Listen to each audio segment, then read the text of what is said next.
And well, this says it. We're live, but we're live. We're live. Welcome to. I don't want to say it, but I have to say it. This is the last stream for now. Of the Call of Duty Ghosts rewriting because, well, let's face it, this was bound to happen. To be the last one, to be. Oh yeah, it was bound to be the last one. It was bound to be. Um,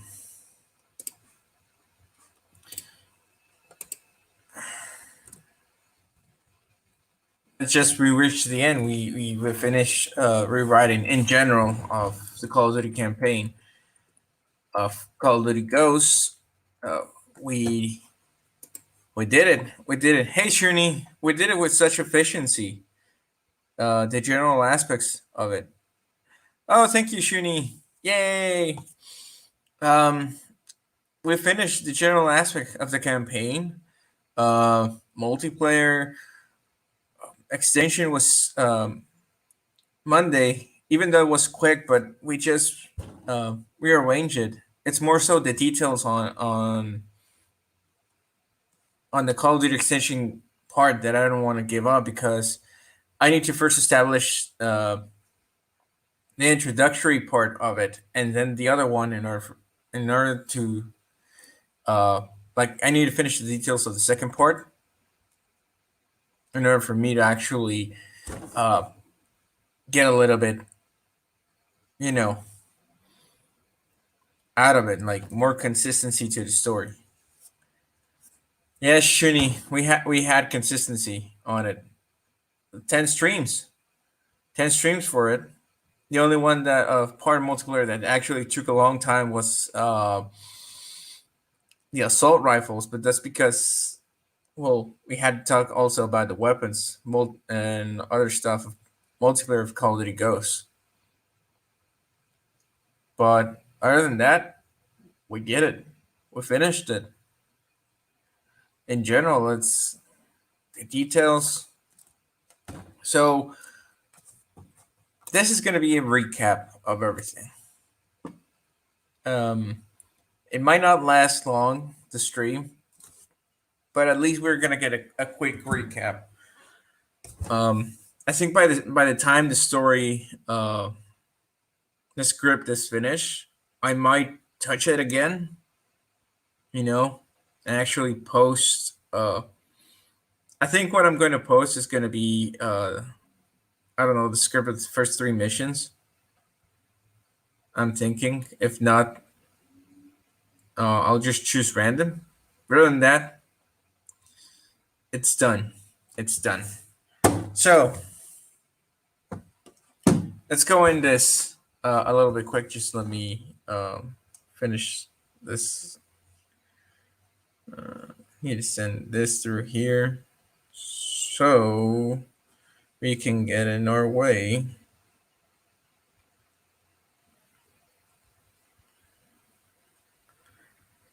Oh man, this is gonna be. It's a little bit sad, but it's also a little bit rewarding because we have it. We have something we can work with. We have, which is needed. No, wait. I forgot. The name is still the one that we used that I used yesterday for the Awfully Irish podcast. If you don't know them, go check them out. Awfully Irish podcast on YouTube. They're pretty good. They're funny dudes. Gerard is the intelligent one. Thomas is just like, I want to fight everyone.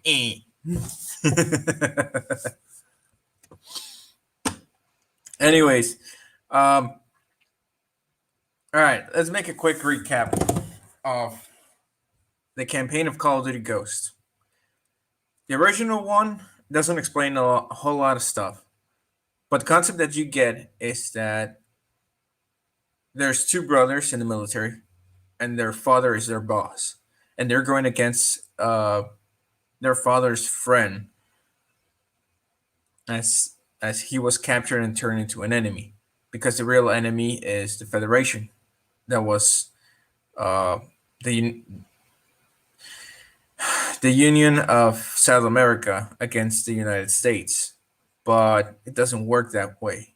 Uh, Historically, politically, social, culturally, it can't happen. We have seen that they've tried, but it doesn't work. That it never works. In the end, it's just like it's there.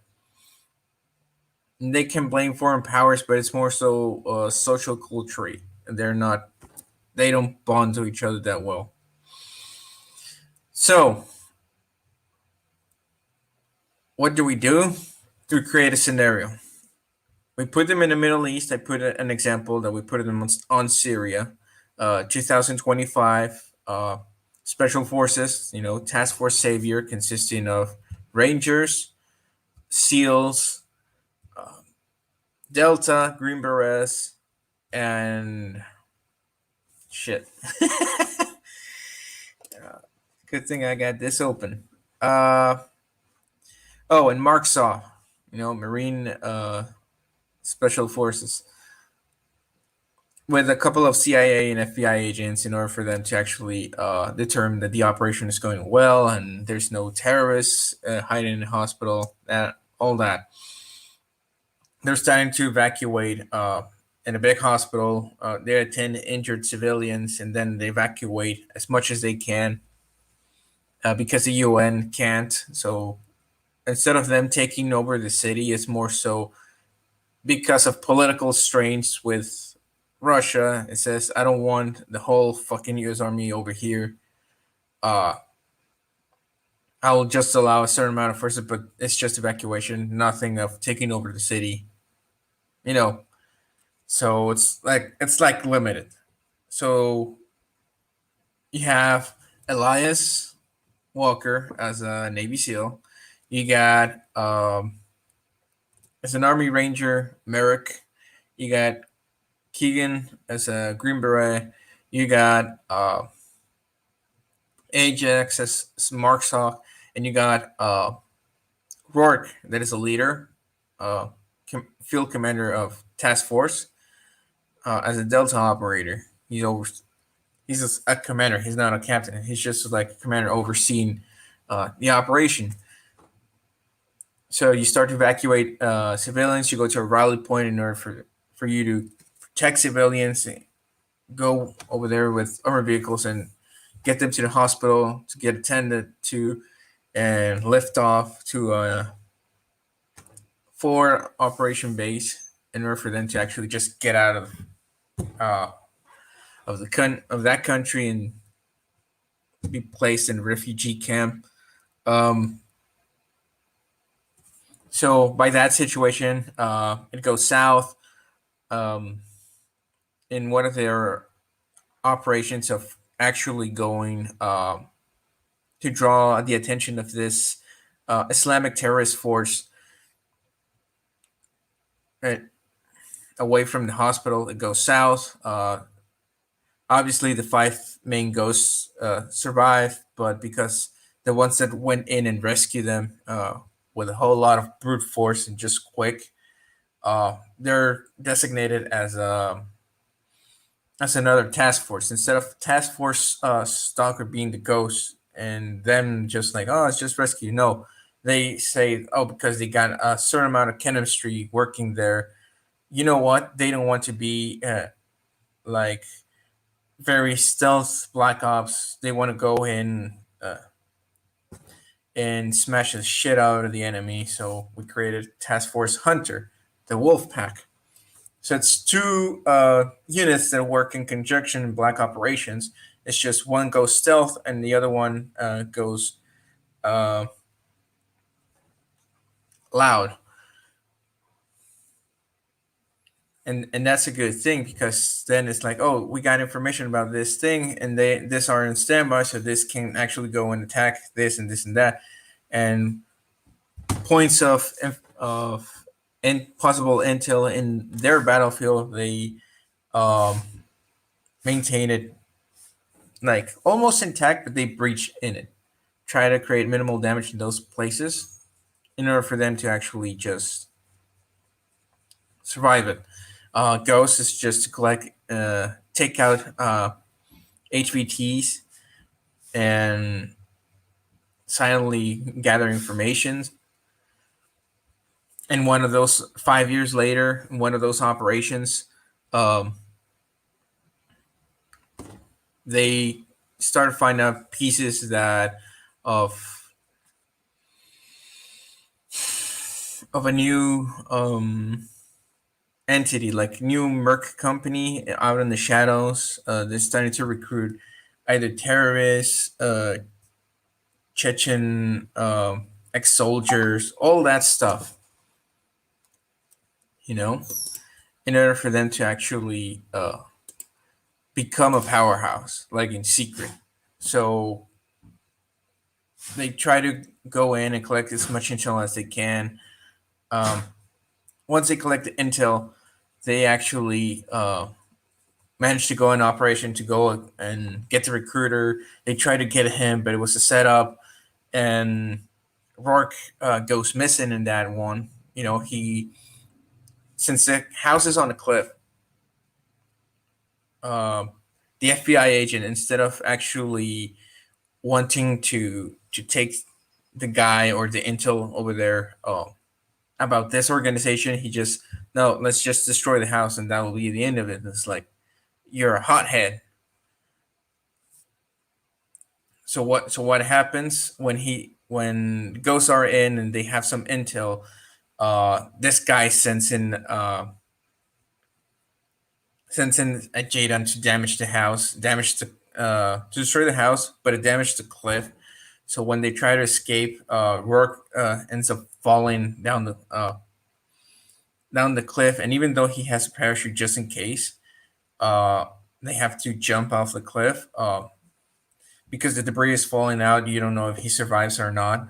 Uh, they try to conduct a rescue operation, but the place is going hot because not only of this terrorist organization having like waves of it, but more so the army of the place can be like in higher alert. They're alerted to these operations that they don't know, they don't have knowledge of.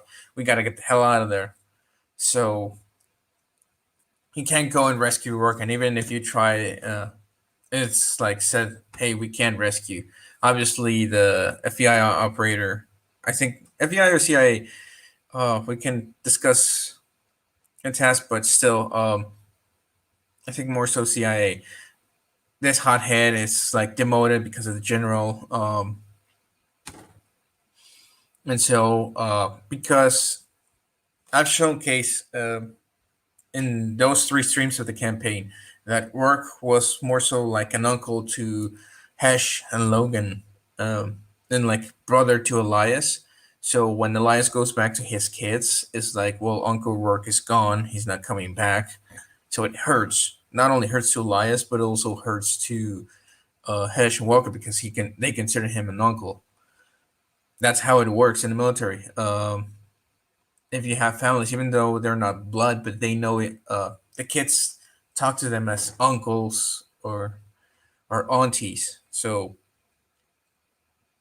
yes, you need it hits hard. So what ends up happening is that once the kids are grown up and they're going into the military, like Hesh and Logan go into the Navy SEALs, they want to be a Navy SEAL for their father.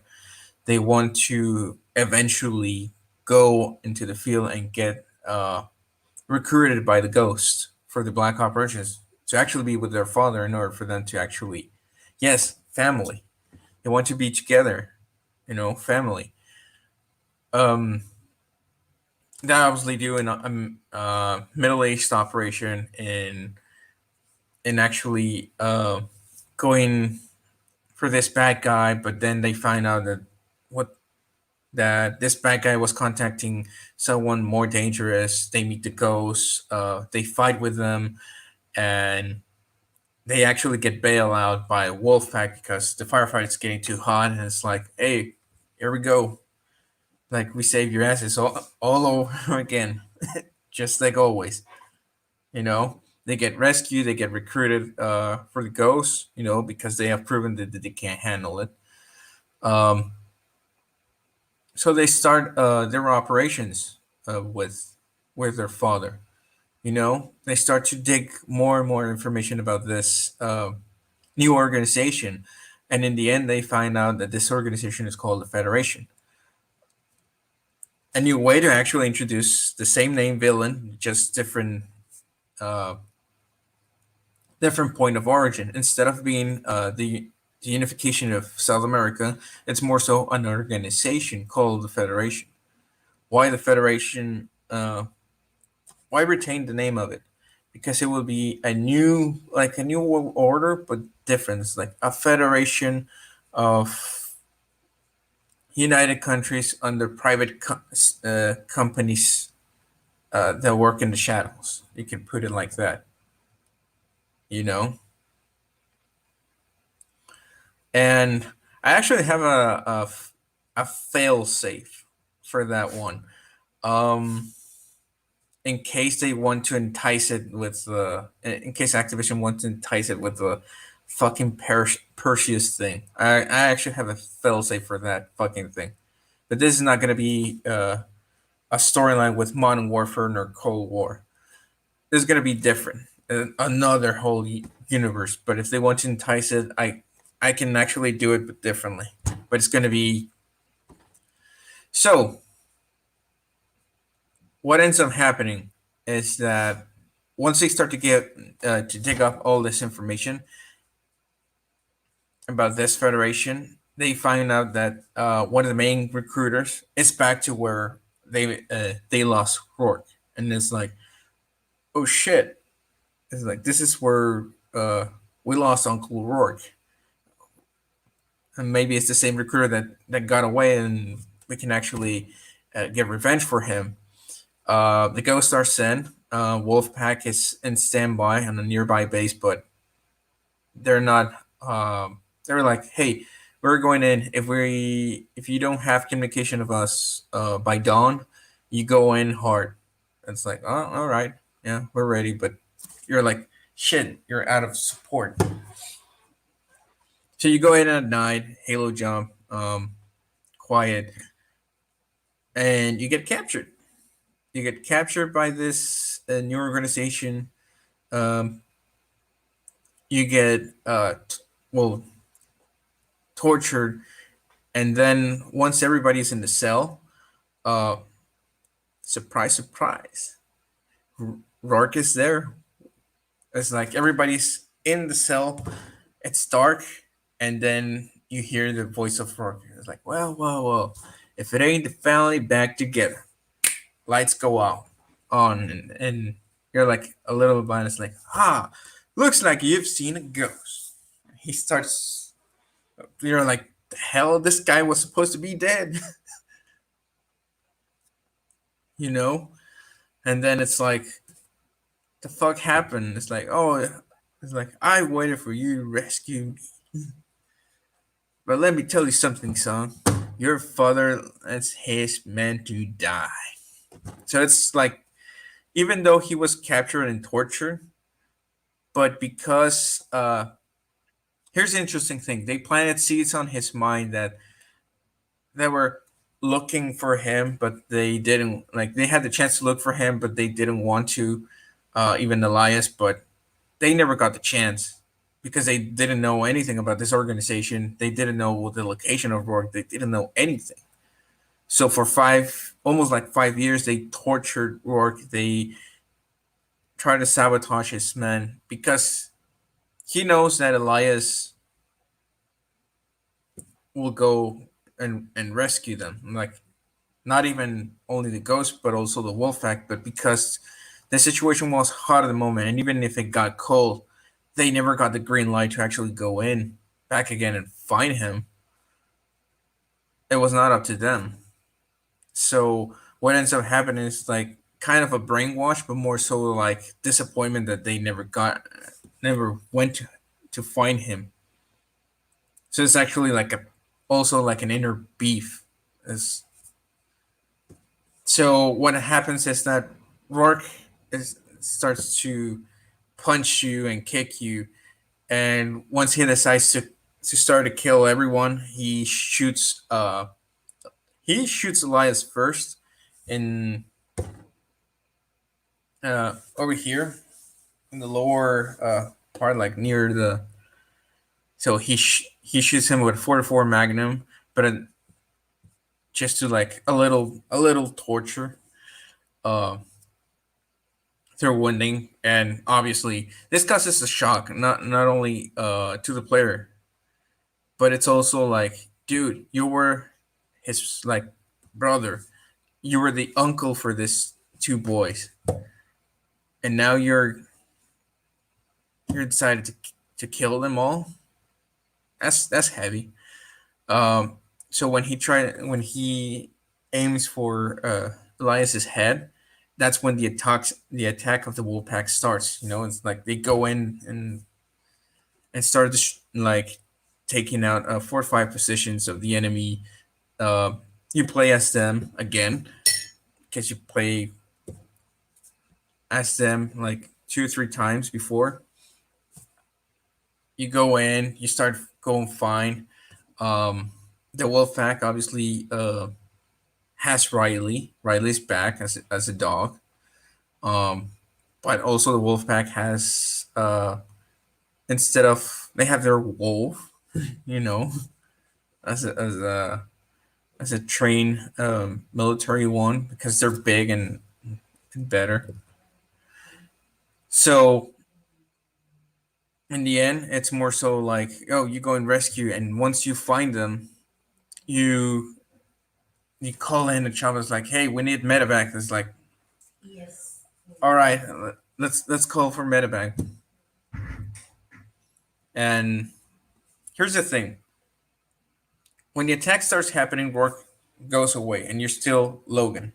Logan is not going to be the silent protagonist. It's going to be spoken. It's going to have lines of dialogues, and it's going to reflect on it. So you try to break free. Um, Actually, the one that breaks free is Keegan and starts to help the other one. He tries to he frees Merrick, he frees Ajax. They help carry. They take down the immediate guards.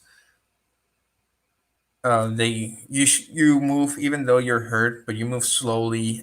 You carry in your father with Hesh. They're going to the rooftop in order for them to have an evacuation. Um, and then you're transported as one of the Wolfpack operators, and you start to search almost like in every house. Like, they're not here, they're not here. Hey, I see people in the main building, uh, fighting this bad guy. It must be them. Calling the Blackhawk. We need a medevac. And once you get in on top of the roof with these guys, as the medevac chopper comes in, Elias dies there.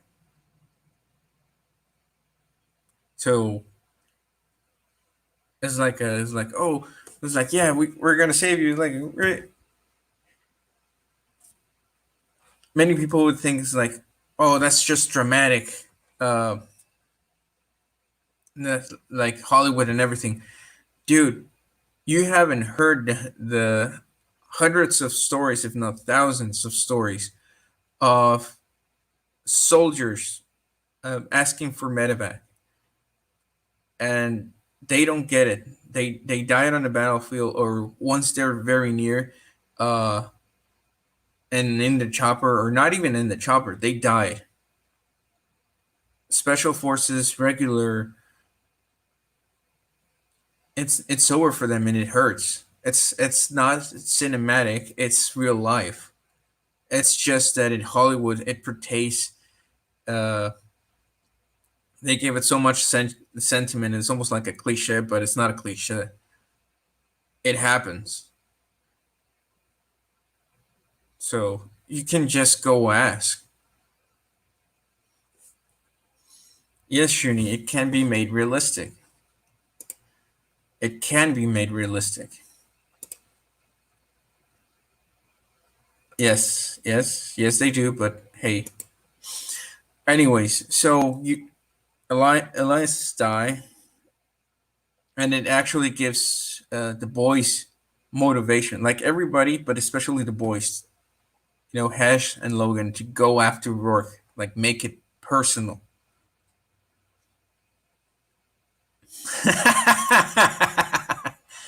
Yeah, it's like, oh yeah, we're gonna save Elias this time, and then it's like you, because his last words to them is going to be, "I'm proud of you, boys." That's it. So everybody's over there watching, and it's like, and I was thinking, the leader of the wolf pack, or yeah, the leader of the wolf pack, or somebody from the wolf pack just calls in. It's like, we're going back home. You got a KIA,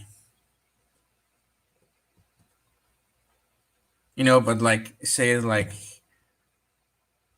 I don't know, with a heavy heart almost, and then you just see uh, the process on in which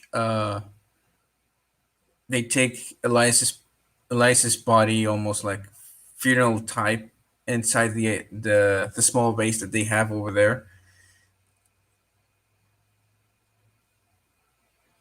and just saying their goodbyes to him, and it's like, and it's and it hits hard. If you can fool the players, it's a shock. It's dramatic enough to see the consequence. Yeah, yeah, it is. It is, Shuni. It is. It is. You're actually right. It has to be done in a way that is actually believable. That's why I chose, instead of like this region to get shot, like the lower, like in the stomach, because even if you're shot in the stomach by a 44, for what I've uh, investigated,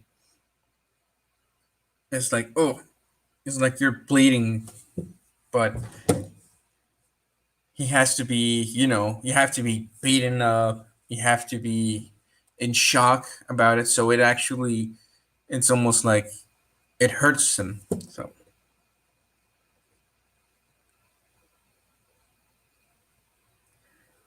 yeah, and it's gotta work. But going back to it, so they say their goodbyes. They found out that in the town that they were, this guy had a bunch of key intel uh, that they forgot. It's almost like they were just expecting the ghost, not the wolf pack, because they only sent the ghost. So the wolf pack was like seen to go somewhere else, almost like a diversion. Um, and I think, and they can say, well, it worked because they never saw us coming. They never got ready for it. So what ends up happening is that you find out that these guys have a secret factory in the Atacama Desert, and it's like, oh, it's like, hey, this um oh, the pistol grip, Shuni, that's nice. They have going back to it, they have a secret like facility in the Atacama Desert, and it's like, hey, this land is owned by a private company, international portions. Like, why they have like a military complex over there when it's assumed that they have like an observatory? And it's like, oh, we gotta go and investigate.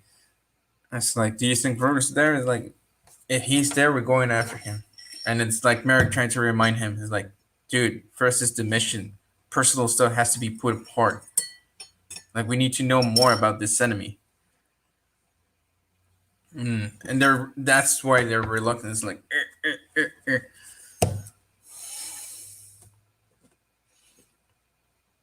So even though everybody's heard of the Wolfpack and the Ghosts, but it's personal for Hesh and Logan to get to go after Rourke. They don't care about the Federation to go after Rourke. Um, so they go in, the same. It's like, how do we cover up this? Oh well, let's try to make a like with the Peruvian army. Let's make it like a military exercise for the desert. Like we want to give the Peruvian army a chance in the Middle East. And you're like, oh, that's nice. Um, so in that disguise, you send in the ghosts are sent. Again, Halo jump. Um, in secret over there. Actually, no. You know what? They're sending in a Halo jump, and then they go in, but instead of on the facility, they jump in one of the cargos. The convoys that are going over there at night. They jump in. They go in secretly. Um, so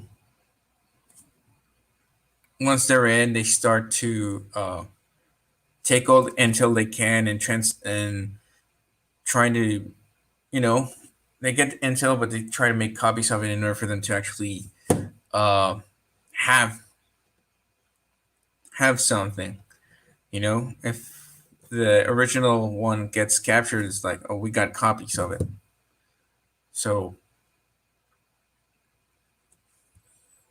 and once they and then over there, you get the chance to see what they were doing. They were getting ready the Odin space weapon to launch in, but they don't put it like Odin. It's like, hey, what the hell is this? It's a big satellite, but it has like rockets in it. It's like, those aren't rockets, those are rods. And it's big, it's like, oh fuck. So it's like they were trying to build an Odin space weapon to actually use as an intimidation. And it's like, hey, this one is label 02. Where's the first one?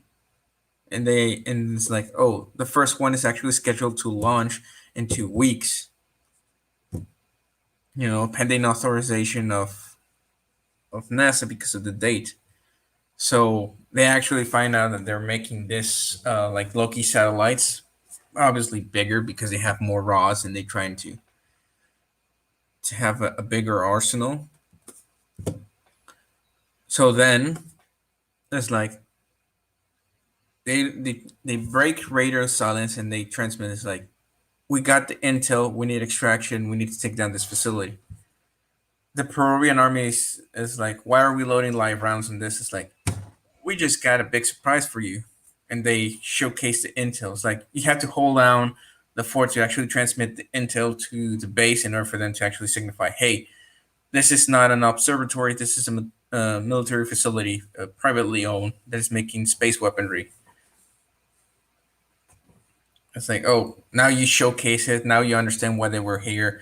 They inform the president, is like, go, green light with the U.S. Take down this thing. So the Wolfpack actually goes in first, but while the Peruvian army and the rest of the U.S. army uh, get ready for the big assault. Uh, so you go in, you find out that Vork was over there, just supervising security and management of the first Odin on space. So this is where the mission splits, almost like the final mission of Ghosts. So you go in as the Wolfpack, and you start to take down as many as you can. Once you reach the Ghosts, it's like you have to stop the launch while the Hessian Logan sprint with Riley to get Rourke. They go AWOL. It's like, forget them. It's like, they'll be fine. We'll go get them later. Like, we gotta stop the launch because they're trying to launch the first starting for them to actually have control. So you actually stop. You go in to the control. The Peruvian army is arriving with the U.S. Army, uh, with tanks and helicopters in order to assist. Um, while you stop the launch, you actually destroy. You have to actually destroy the rocket. So you destroy it. Then you jump to the. It's like 10 minutes. No, 15 minutes ago. You control Logan. It's like, oh, let's go. We gotta find Rourke. It's like Rourke is heading into the escape train. So you go to the escape train uh, and you come. It's not the same escape train, like hanging, but it's more so like a slide because they were trying to go at the tunnels and then just separate. So what ends up happening is that in the final cart uh, that you reach, because it's like a small train. It's not a long ass one. It's like a small one, but you fight Rourke, fist fight, and then um, he shoots Hash, but obviously the bullet doesn't go through. It's a 44 against an armor plate that is against 308 armor piercing. It's like, come on, dude. So it's just like it stumbles, and then he shoots him in the leg, but not in the thigh, and on the leg. Just to mobilize him enough. He shoots you in the arm just to, and then he just like it's like Riley jumps in to try to. So he jumps a revolver. He kicks Riley off. And then he jumps back to the main one. He closes the door to his, and it's like, well, not closes. It's like grabs the detonator and he says, "Farewell, boys. See, see you next fall." So he separates his car, the main one. He lifts you, and he detonates the bridge in order for you to fall. And you fall, and then it's like Wolfpack and Ghosts reach in a jeep and in a tank in order for you to actually in order for them to actually get to you, and the chopper just comes in like for rescues, like, oh, and you're wounded, but it's like, hey, he escaped. It's like, don't worry, we'll get him next time. We got we got key intel on the organization. We got their prototype, well, not prototype, but they got the Odin satellite number two to actually have it again, a weapon against them. So they actually, they capture it, they take it to US. They start to expose us, like which companies can be exposed and how. So it's almost like a hunting mission to see who's the head, if it is the CEOs of the company or if it is someone managing the companies behind them, in order for them to actually uh, become the Federation.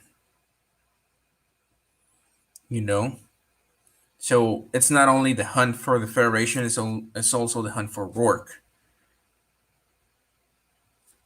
and that's the recap of the campaign. So you finish. It's almost like a cliffhanger, but it also can be like a proper ending because it's companies being exposed. Like who is the Federation? If it is this companies or if it's someone behind these companies in order for them to actually gain power, what is it? It's a mystery, you know. So it's perfect setup for Call of Duty Ghosts 2. It's also the setup for the alternate universe of it, like the separation, where the Federation starts to research extinction. So let's go extinction. David Archer is, instead of being of the U.S. government, he is recruited for the Federation in order to seek this ancient civilization that supposedly had amazing technology and helped ancient civilizations, almost like the ancient aliens. But instead of being aliens from another planet, they were advanced beings living in the planet. But because of terraformations, they started to live underground and cryptids. You know, the whole shabacle of that living underground. So they start living underground, and they manage the first civilizations. They just stayed on the ground. Anyone that tried to approach the cryptids just kill them. So Archer recruits Samantha Cross to decrypt the ancient language. Um, she does that, but she gets the Mimeric virus on her head. She gets brainwashed um, by the ancestors, but she breaks free because she's a savant. She notices this, and it's like, nah, this guy's like, no, we can't go to the underground because then we will they will telepathically make us activate their uh, sleeping pods in order for them to actually retake over the world. It's like, no. And that's the whole thing. The first mission is to actually investigate why the Federation is here. You encounter the cryptics. You encounter Samantha Cross. She gives you a bit of intel about it. You try to escape with her, but she runs off to the jungle. She's captured by Archer and taken away to a facility that has enough specimens in order to study the cryptics, to study the texts of the ancestors, to gain a little bit more knowledge and weaponry of how to use it. So now you have to go and rescue Samantha Cross and take down this project. Hey, Shuni, glad you're back. I'm touching Extinction because it's like a parallel ending to actually a parallel continuation of the COD Ghosts campaign of this rewrite. And so you have to go in, rescue Samantha Cross, capture Archer or kill, uh, gain the intel about what they were doing and who's behind how the Federation is actually funding this. Not who's behind it, but you know. Um, so what ends up happening is more so the fact that uh, it's a race against time because Archer wants to go into an arc and capture a real ancestor. Because the one that he was trying to reach he couldn't reach it. It got caved in, so you know the story there. There's like cave in, he can't reach it because it starts to cave in. Um, so what ends up happening? It's more so the fact of a race against time, a race against stopping Archer and the Federation on awakening the ancestors, or to well, not awakening, but them reaching the ancestors because then they're going to be control. The ancestors are going to wake. They're going to go to the surface, and they're going to activate the signal that awakens the rest of the arcs. So, yeah, and that leads us a little bit into Warzone, into actually creating an event on the new map of Warzone, which I'm actually thinking I'm between two cities, Sao Paulo and Rio de Janeiro, which I'm actually inclining more on Rio de Janeiro because even though it has the Christ, but it's along the coast, and it would actually be helpful. You know, it's almost like a Verdansk South American type, but different, obviously because of the scave and everything. Uh, and it would actually be more inclined to having this Warzone event of extinction for Halloween. You know, but before that, we have to establish about the multiplayer. You know, let's talk about multiplayer because We talked campaign, where we talked about a little bit of extinction, and I touched just now a little bit of Warzone. But the weapons, here's the thing with weaponry attachments. We're moving like with too many attachments now. Five. I'm not gonna simplify it to two. No, no, sir. No, man, no. It's gonna be six attachments. Why six? We've been running with five since Black Ops 3. I think it's time that we add one more. Not the eight like in Cold War. It's stupid. Because it was more. They did it more so to actually say, "Hey, we're more advanced," but it's badly implemented because you have to use all the attachment slots. And if you check in Modern Warfare's, some of them have 9 slots or even 10. So no, and the Modern Warfare ones are more realistic in variation than the Cold War. Cold War is almost like their attempt. Black Ops Cold War multiplayer. It's a poor man's Modern Warfare 2019. Let's put it this way. I know it was rushed in campaign, in multiplayer, zombies. We were fine with Modern Warfare, and we were fine with actually not getting a Call of Duty this year because we understood there was a pandemic. We didn't want to rush. We didn't want to half-ass. And then they messed up the story. And that's going to be Saturday's stream. How Treyarch messed up everything with Cold War. Stay tuned for that one. But going back to multiplayer, Ghost is going to run 6 attachments. You're going to choose 6. One more to actually see how the community responds to it. Yes, Shuni, it's going to be awesome. I have everything laid out. In general, I just need to detail it enough. So, 6 attachments, 3 system perk. It's not going to be the pick point system. No, it's 3 perks. So it's 3 tiers, 5 perks on each, because there's not going to be appointment, for score streaks. Scavenger is useless. Literally, it's useless. You got the munitions box. You got in Ground War, you got those ammo crates. So Scavenger is useless. You have the field upgrade, you just drop it and like, hey, I got ammo. And more ammo than fucking Scavenger gives you, so it's useless. Scavenger in the past was for ammo and lethal and tactical. Now it's only ammo. For that, I just throw the munitions back. So I get ammo, my grenades back, and if I have an underbarrel, it refills one more. Or a launcher, one more rocket. So Scavenger is useless. Ghost is actually off the grid, and it's going to work like if you're moving, the UAV doesn't detect you. If you're not moving, it stays. Ping is going to be back.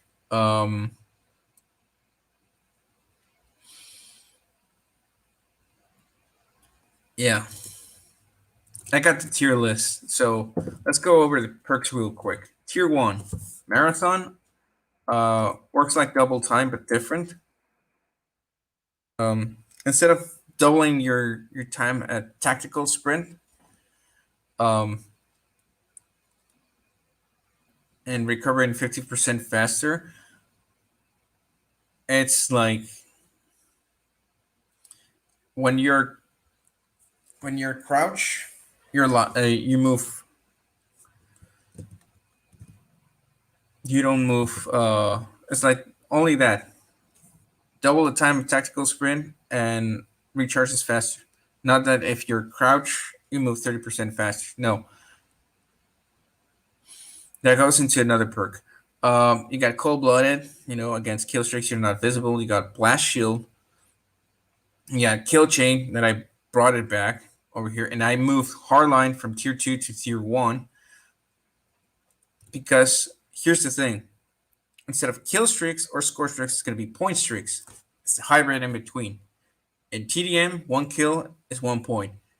In objective gameplay, 1 kill is half a point. You got to go to the objective to actually get a point or a point and a half. For kill confirm, a kill is half a kill. You get the enemy tag, that's a point. You get a friendly tag, that's half a point. For domination, getting a point is it's 1 point.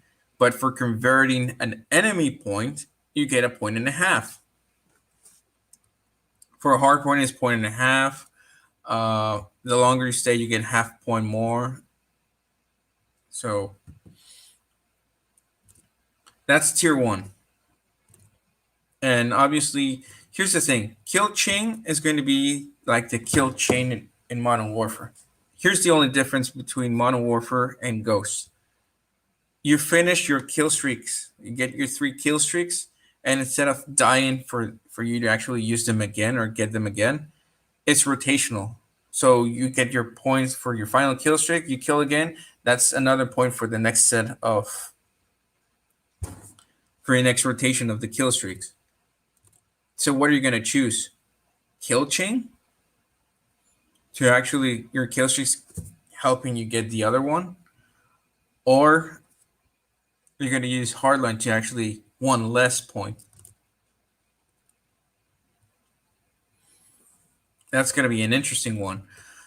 Tier 2, Ghost that is renamed off the grid. I explained it. You're not detectable only by moving. You got ping, works the same as Ghost. You kill and showcases, gives a ping. You got overkill. High alert is going to be instincts. Excuse me. High alert is going to be like instincts.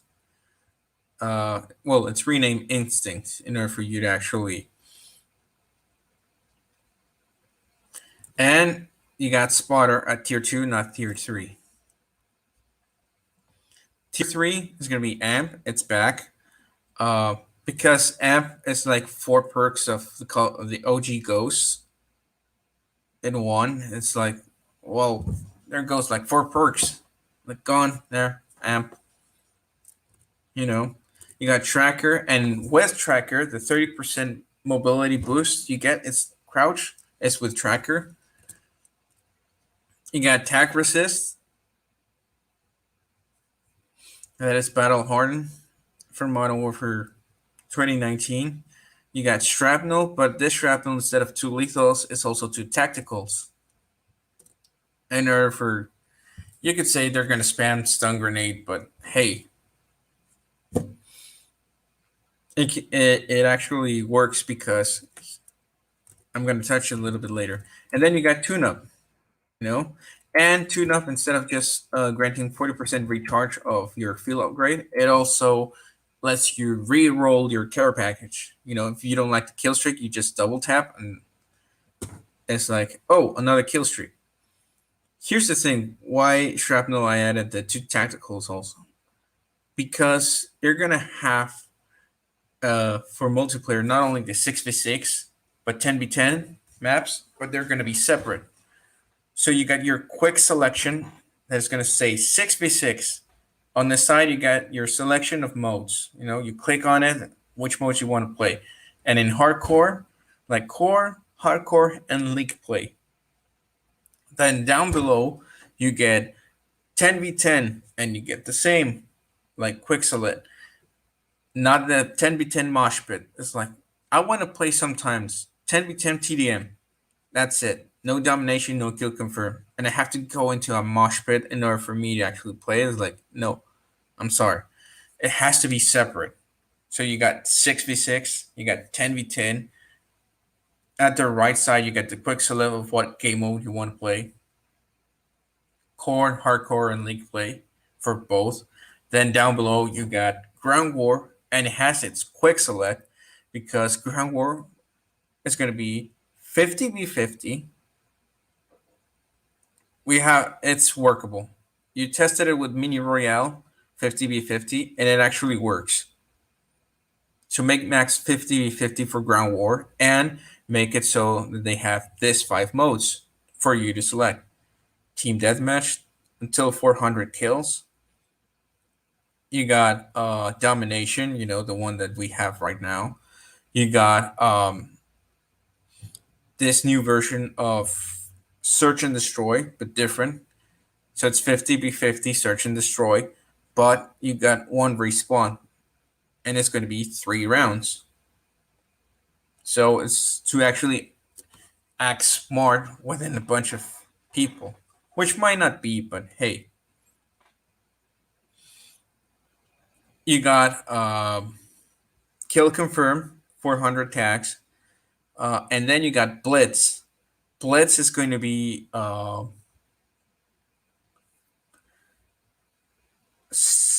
it's going to be 75 points, but because it has the cooling timer, it's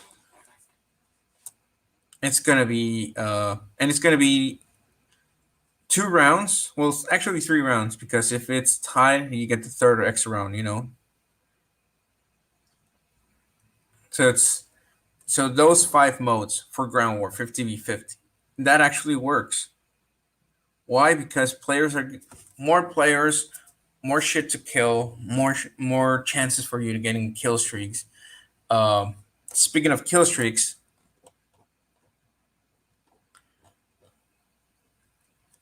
you got UAV, you got counter UAV, you got care package. UAV is going to be 3 points. Counter UAV and care package, 4 points. IMS, it's back. It's going to be 5 points.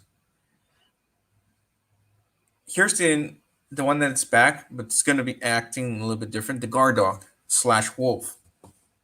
Um, you don't buy the wolf skin; you get it through a challenge by using wolf pack operators.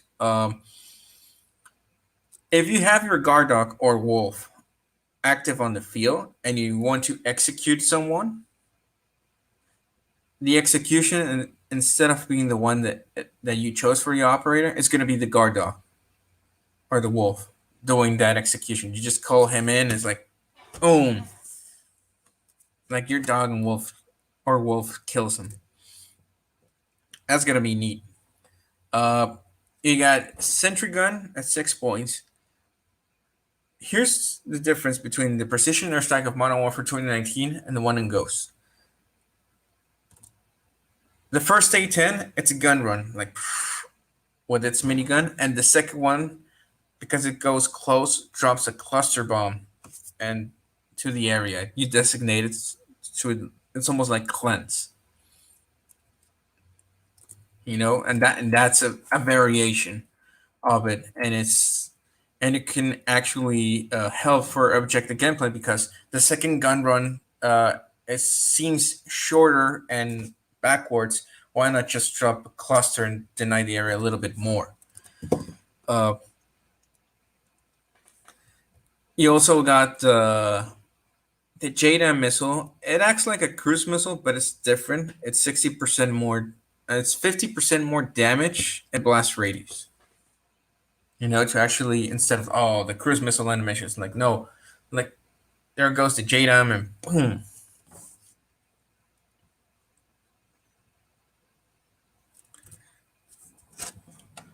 You also got 2 new kills point streaks actually. You got the armor plate, even though it's in Cold War, but it's weak as hell. You equip one armor plate, it's 50% more health. And it will actually, it's almost like getting you ready for Warzone. You can actually keep just one. You cannot stack them as like, I can equip 2 more to actually get the health of Warzone. Like, no. And then you get the match ammo. That is going to be the armor piercing rounds.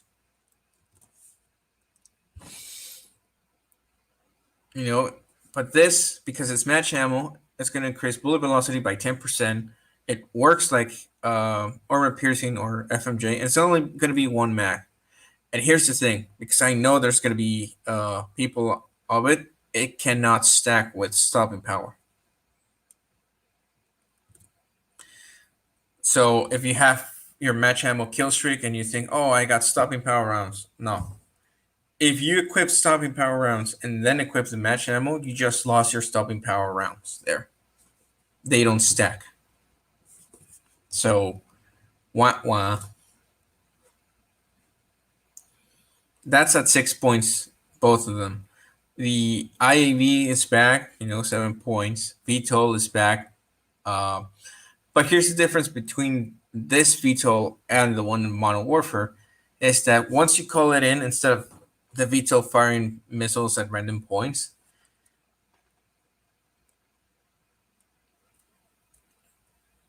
it's going once it goes in, it drops in a cluster bomb, like where you position it, like drops a cluster bomb to actually like cleanse the area, and then does its thing and lands. But if it sees like a gun, like another VTOL, if it sees an IAV, if it sees a Hilo, uh, the Hilo support or the Apache gunner, it's going to launch its missiles and and destroy that kill streak. Make it useful, not make it food for launchers like it is right now for Modern Warfare. That's at 7 points. Um, Emergency airdrop 8. You got the Apache gunner at 9. You got the Hilo support that is, instead of being the Sea Stallion or the Sea Dragon, I had to Google Sea Dragon, and then I Googled Sea Stallion Chopper. There's not a fucking difference except the fucking size, and that's it. I don't know. But instead of being that, it's going to be the Hilo support is going to be a Black Hawk with its side miniguns. And once it's called in, it's going to repel in uh, two AIs that have uh, two ARs with no attachments. It can be the M13 no attachment or the 416 guns with MC HK 416 assault rifle with no attachments. And each one has 50 health. That's it. So it's just two of them, squad mates. So they go in. It's like two Blackhawks, and they move around the map with their miniguns. They have one set of flares. You can take them out, but then you have to deal with two squad mates that they rappel down. So, and the way that they go in the map, they shoot two Hellfire missiles to the map, and like, and then just like to stun, they rappel down the two AIs squad mates, and they just from then they just run around the map, just you know. Then you got your. I forgot to tell this. The Reaper kill streak from Modern Warfare 3 is coming over here back because it's the one that you're going to use in the campaign as ghosts. So you got your Reaper that has um, 8 missiles to actually fire. Then that's it. Once you finish your 8 missiles, you're gone.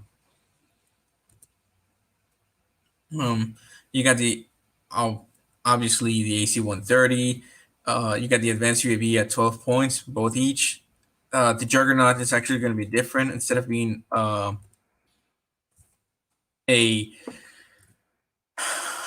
bomb squad suit, it's actually just going to be a guy that has heavy plated armor.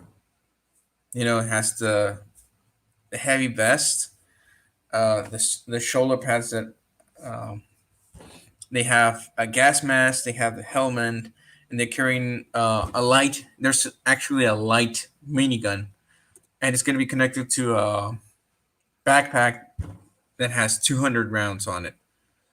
So even though it's going to move slow, it's going to be a bit faster than normal Juggernaut.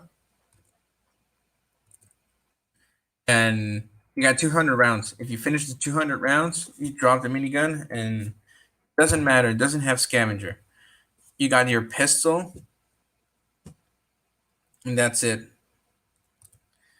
Um, that's at 15 points. And secretly, you're gonna have the chem strike at 30. What's gonna happen here? It's not gonna be like the Moab. You know, the map. You got an EMP for 30 seconds, and the map just changes color. No, the map is gonna change scenery. Doesn't matter if it's 6v6 or 10v10. The map is gonna be leveled. If you call in a chem strike in TDM, the match is over.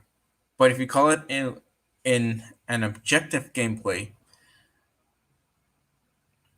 the map is going to change scenery. Oh. Why in TDM it's going to be over? Because TDM is almost like a battle of attrition. Once you call in the camp strike, you kill the whole other enemy team, and you got a 30-second EMP.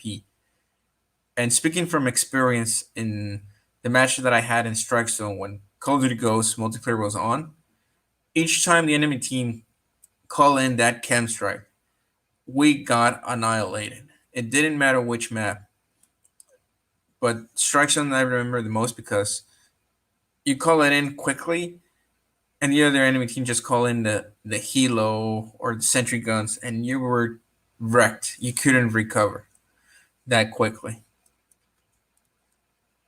So for objective gameplays, because of the points, it would actually mean that you continue. It's not like a nuke. For TDM, it's over. But it can actually be changed if the players say, "Hey, we don't like it as an ending." Like, all right. Um, but it's gonna be 30 gun kills, and it's gonna change the scenery of the map.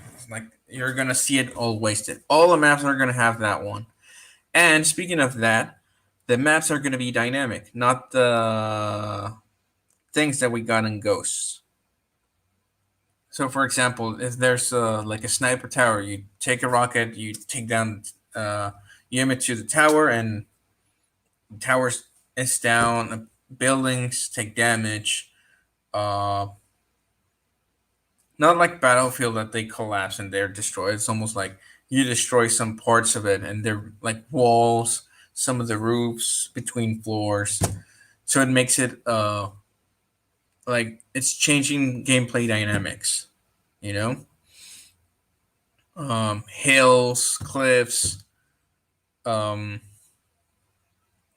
houses, gas stations, um, statues. You know, statue falling. It opens up something new. An example can be Euphrates Bridge that has the explosions underneath the bridge. Excuse me. You can actually detonate them, but that will be almost like the map. You know, like you change it so there's no longer a bridge. It's almost like you got the stairs and that's it. In the middle, it's almost like exposed. It's almost plain. Um, you actually get field orders, but these field orders are just to change a bit the map scenery. They're to activate the special kill streak of the map. You know, call in a mortar strike. Then nade a mountain so it changes a bit the map. And even if you call in the chem strike, well, it's gonna get the map is gonna change entirely. So you're gonna have like uh, the normal map that reacts to its field order, it, kill streak that changes a bit the map scenery, or you're gonna get the chem strike that wrecks everything. So it's almost like having two versions of it.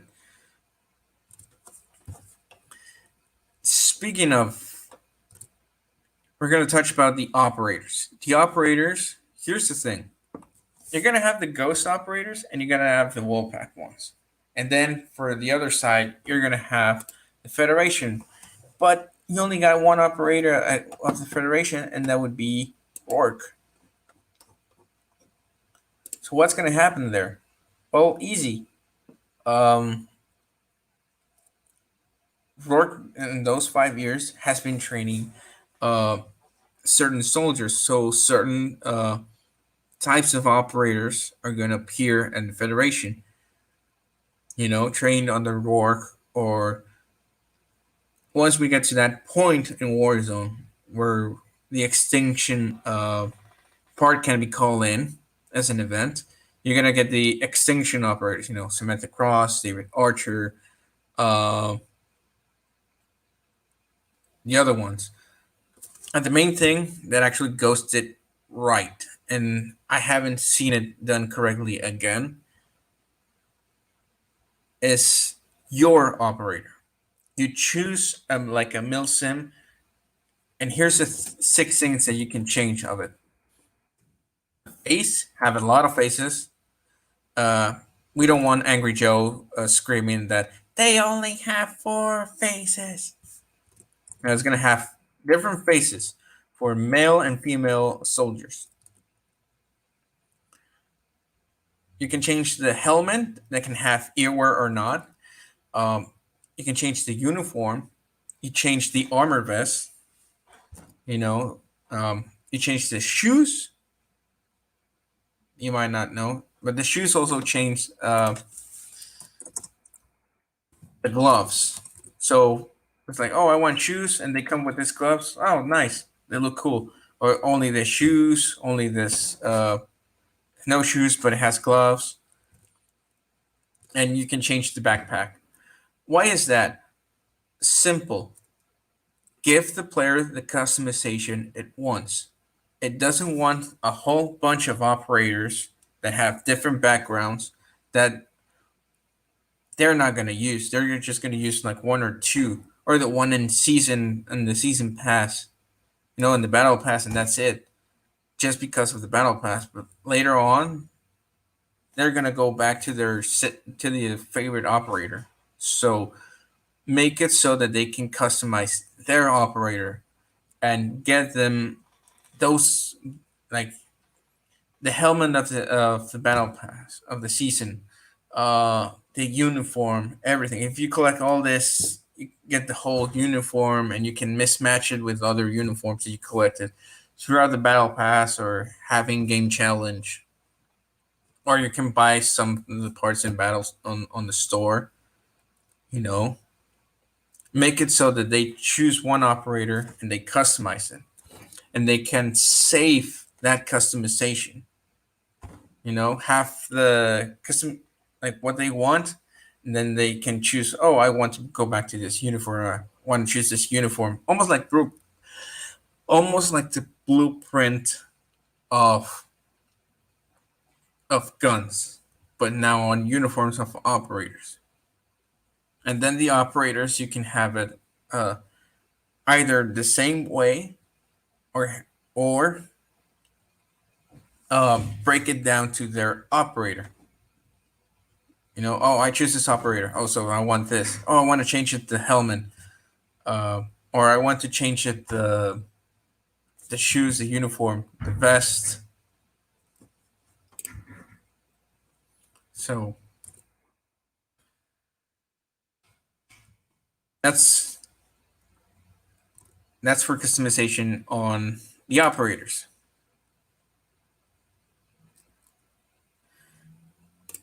If a semi-cool, you stop and a finishing move be a button. Yeah, but everybody would be there'll be issues with it because of lag and everything. So even if it showcases that you win, sometimes it won't be computed until later. So,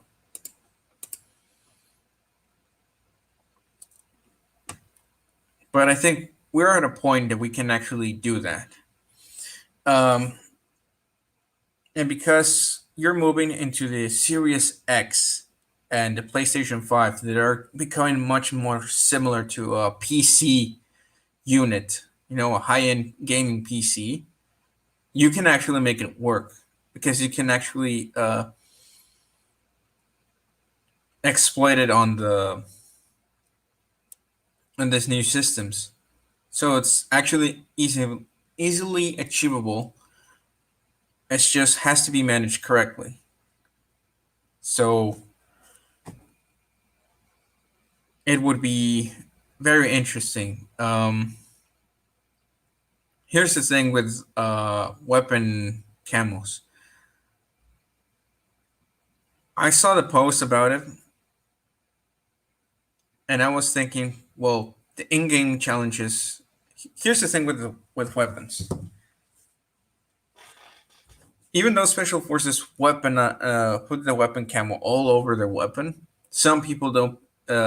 Not only in civilian life, but also some special forces don't put it all of it, and they tend to do the bicolor thing. What is it?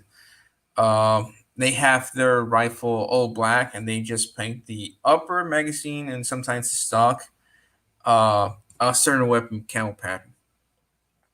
So each gun is going to be different on that. So it's not going to have the whole weapon camo. Uh, Yet to be determined, not only by me, which one have the whole one. I guarantee the only one that I can guarantee that it's going to have the whole weapon camo is only the sniper rifles. Well, not the sniper rifles. Some sniper rifles, but the Barretts, the 50 cal that I put, and the 20 millimeter one, full weapon camo. The M13 and the 416 full weapon camo. The other ones are going to be determined. The one that I can say for guarantee that is going to have only the upper, the magazine, and the stock for weapon camo, and the rest is going to be black. Even the optic attachments and the underbarrel is the new Remington that fires 6.8 by 51 millimeter. Um, to put in an example, grab the Remington R5, make it a 308, and then change the caliber from 308 to 6.8 by 51 millimeter. The experimental round that 6 hours doing. I did research on that one. It's just a barrel change according to them. It has more kinetic energy through longer distances. So even though it's less at the muzzle, but it maintains its mass and speed uh, through longer distances. So it actually hits harder. And since that weapon is in game, and that one is going to have only the upper, the magazine, and the stock weapon camo pattern. The rest is going to be black. You know, and that would be, um, yeah, that like a variation of it. So now that I've given this general recap of the whole rewriting of Call of Duty Ghosts in campaign, multiplayer, and in Extinction. Oh, I forgot to touch a little bit about Extinction. Um, because we actually grab the we grab the system of the Cold War zombies to Extinction. Instead of spawning with a pistol, you don't spawn with a pistol.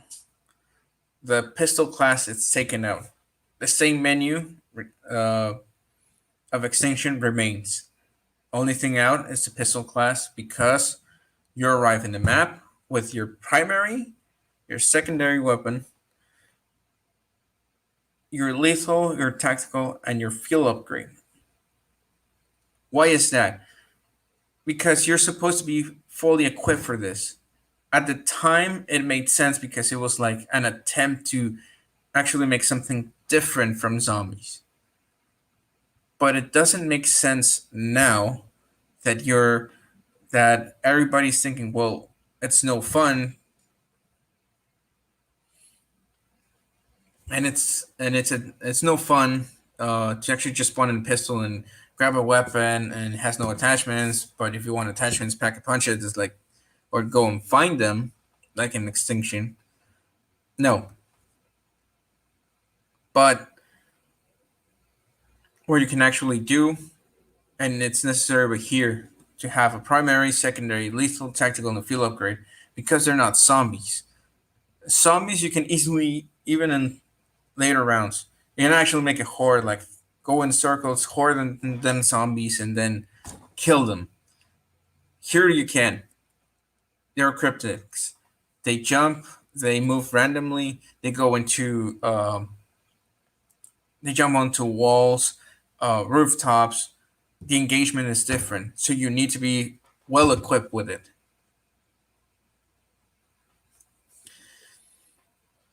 And that's the change of it.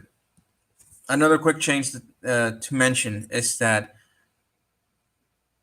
weapons are only going to have tracer rounds, no dismemberment. The only thing that's going to have dismemberment is the stopping power rounds in order to signify that you have stopping power rounds. Because sometimes we question, oh, he killed me, how he could kill me if it is this gun and it is weak. Oh, it has stopping power rounds because I got dismembered. No, to actually make it sense. But anyways, this is the quick recap of what we have done in 9 streams. If you want a little bit more details, you can actually check the playlist. It's right there in my channel. I'm actually gonna change the name of the channel. Instead of my name, it's gonna have another one. I'm storming ideas. I haven't got around one, so stay tuned for that name. If you see another name under this channel, it's gonna have the same image, profile image. It's just gonna change the name, and I'm gonna put a background on channel for it for the new one. So stay tuned for that change. Don't get scared. I'm gonna be on Sergeant's Corner. Um, so and I'm going to announce the name over there when it happens. I'm not sure if tomorrow he's going to stream. He hasn't put anything, hasn't said anything. So yeah, stay tuned for that one. Regardless, this has been an amazing journey through this now 10 streams with this one on rewriting this game. Even though it's in general, as you can see in the background, I've been doing my work of going specific in certain areas in order to uh, get the details right of what it has to change, what remains, what's new. So, man, it's been a heck of a ride. Now, time to go to work. So the next stream is going to be Saturday. We're going to discuss the mess that Treyarch made.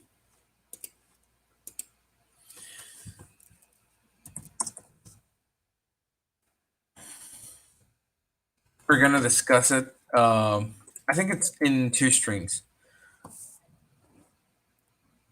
Because I'm planning to actually contact Ink Slasher since he discusses the history of the Call of Duties and the characters and the campaigns, to bring him in on how we can actually fix this.